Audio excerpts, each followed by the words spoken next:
As you all know कि interview और medical सबसे ज़्यादा इम्पोर्टेंट प्रोसेस होता है एमएनएस की सिलेक्शन के अंदर। तो आज हम बात करने वाले हैं मेरा क्या एक्सपीरियंस था एमएनएस के अंदर इंटरव्यू और मेडिकल का, एंड कितने दिन इसके अंदर लगते हैं, हमें ड्रेस कोड क्या होता है, क्या क्या प्रोसीजर इसके अंदर फॉलो होता है। तो हम सब कुछ इस बात करने वाले हैं इस वीडियो के अंदर। लिस्टेड कैंडिडेट्स को दिल्ली कैंट पे बुलाया जाता है जो आरआर हॉस्पिटल है। फिर जो शॉर्ट लिस्टेड कैंडिडेट्स है जिस दिन उनको इंटरव्यू और मेडिकल की डेट्स उन्हें प्रोवाइडेड होती है, जो कैंडिडेट्स वहाँ पहुँचते हैं उनको दो ग्रुप्स में डिवाइड किया जाता है, लाइक ए एंड बी। वहाँ पे फॉर्म फिल करवाए जाते हैं। आधे कैंडिडेट्स इंटरव्यू के लिए जाते हैं, आधे कैंडिडेट्स मेडिकल के लिए जाते हैं। वहाँ पे जो भी डॉक्यूमेंट्स लेके जाने हैं वो सारी लिस्ट उन्होंने प्रोवाइड की होगी। तो you should take your original documents. हाँ, तुम्हें अपनी ओरिजिनल डॉक्यूमेंट्स के साथ साथ फ़ोटोज़, ईमेल एड्रेस विद सब कुछ तुम्हारी जो भी ज़रूरत हो सकती है वहाँ पे तुम्हें लेके जाना है। मेडिकल ग्रुप के अंदर तुम्हारा क्या क्या होता है? मेडिकल के अंदर ब्लड टेस्ट होगा, बॉडी वेट मेज़र होगा, नॉकनीज देखा जाता है, हाइट देखी जाती है, ईएनटी होता है, और तुम्हारा ultrasound, x-ray, urine test. ENT के अंदर एक मेजर मिस्टेक होती है कि बच्चे अपने ईयर्स क्लीन करके नहीं जाते। तो इंटरव्यू और मेडिकल से पहले ये ध्यान रखना कि अपना हीमोग्लोबिन एज वेल एज़ अपने ईयर्स को क्लियर करके जाना, क्योंकि वहाँ पे जाने के बाद में ये सबसे बड़ी मिस्टेक मिलती है। फिर उनको दोबारा बुलाया जाता है ईएनटी वालों को कि तुम अपना ईयर वगैरह वैक्स रिमूव करवा के आओ और फिर ही तुम्हारा ईएनटी टेस्ट क्लियर होगा। तो you should take care of this things कि वहाँ जाने के बाद में आपको ये सारी चीज़ें फेस ना करनी पड़े। हम बात करते हैं इंटरव्यू के बारे में। इंटरव्यू के अंदर क्या क्या क्वेश्चन पूछे जाते हैं वो उसके लिए मैं एक डिफरेंट वीडियो बनाऊंगी, as well as the dress code. तुम्हें क्या ड्रेस कोड रखना चाहिए इंटरव्यू के टाइम पे, और तुम्हें क्या कैसे कैसे ध्यान रखना चाहिए। तो इंटरव्यू के अंदर मोस्टली तुम्हारा क्या चेक किया जाता है? इंटरव्यू के लिए चेक किया जाता है तुम्हारा कॉन्फिडेंस, तुम्हारी बॉडी लैंग्वेज। तुम हिंदी बोलो या इंग्लिश बोलो, हमें उन्हें कोई मैटर नहीं करता, बट तुम्हारा कॉन्फिडेंस लेवल हाई होना चाहिए, वरना फिर तुम वीक दिखोगे उनके सामने और तुम्हें रिमूव कर दिया जाएगा।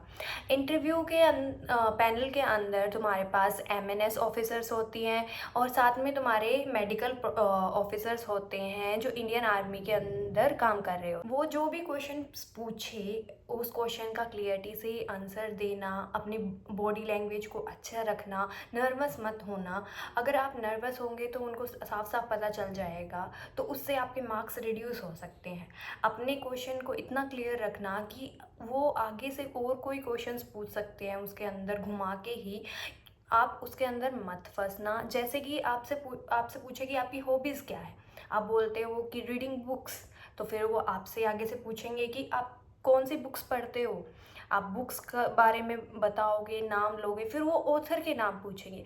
तो ये सारी इन्फॉर्मेशन अपने साथ लेके रखना, वरना फिर तुम उनके क्वेश्चंस में फंस जाओगे। और वो वही चाहते हैं, आपका कॉन्फिडेंस लेवल, आप क्लियरिटी ऑफ माइंड कैसा है।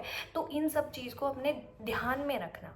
एक मेन बात, अगर आप ज़्यादा दूर से आ रहे हैं तो ये ध्यान रखना कि दिल्ली कैंट के आसपास आपको रहने की जगह नहीं मिलती है इजीली। तो आप पहले से ही डिसाइड करके आना या बुकिंग करके आना कि आपको कहाँ रुकना है। कैंट से इतना दूर भी नहीं होना चाहिए कि जो आपका रिपोर्टिंग टाइम है आप वहाँ उस टाइम पे पहुँच भी ना पाएँ, बट फिर भी आपको सारी इन्फॉर्मेशन होनी चाहिए उस साइड के एरिया के अंदर कि आप कहाँ रुक सकते हैं, कहाँ पे रेस्ट कर सकते हैं। आपका जब इंटरव्यू और मेडिकल होगा तो आपके पेरेंट्स को वहाँ पे रहना अलाउड नहीं होगा, ना आपका फ़ोन अलाउड होगा, ना आईफोन अलाउड होगा, आई वॉच वगैरह जो भी आपके पास होती है, स्मार्ट वॉच, वो कुछ भी अलाउड नहीं होता है। आप अपने साथ कैरी कर सकते हैं, कुछ एक पैसे कैरी कर सकते हैं, क्योंकि ब्रेकफास्ट के बाद में आपको लंच का थोड़ा बहुत टाइम दिया जाएगा और वो आप पैसे लेके जाएंगे तो आप लंच कर सकते हैं। वरना फिर आपको उस टाइम पे लंच के टाइम पे पेरेंट्स से नहीं मिलने दिया जाता जब तक उनका प्रोसीजर क्लियर नहीं होता है। ये मोस्टली सुबह 8 बजे से लेके और शाम के 5, साढ़े 5 या 6 बज जाते हैं इस सारे प्रोसीजर के अंदर। मैक्स टू मैक्स 3 डेज़ या 2 डेज़ तो लग ही जाते हैं। जैसे कि हमारा आधा मेडिकल और इंटरव्यू एक दिन हुआ था और कंप्लीट मेडिकल नेक्स्ट डे हुआ था। मेडिकल का जो रिज़ल्ट होता है वो लास्ट डे पे आपको बता देते हैं कि आपका क्लियर है या नहीं है। मेरे वाले बैच के अंदर हीमोग्लोबिन की वजह से बहुत सारी लड़कियां रिजेक्ट हुई थी। उनको दोबारा मौका दिया जाता है कि आप रीअपियर कर सकते हैं हीमोग्लोबिन इंक्रीज़ करके, लेकिन आप ये ध्यान रखना कि आपका हीमोग्लोबिन लेवल अच्छा हो। आप उसको ठीक करने के लिए जब तक आपका इंटरव्यू या मेडिकल नहीं होता, अच्छे से फ्रूट्स खाइए, हेल्दी रहिए, अपना ख्याल रखिए, एक्सरसाइज कीजिए।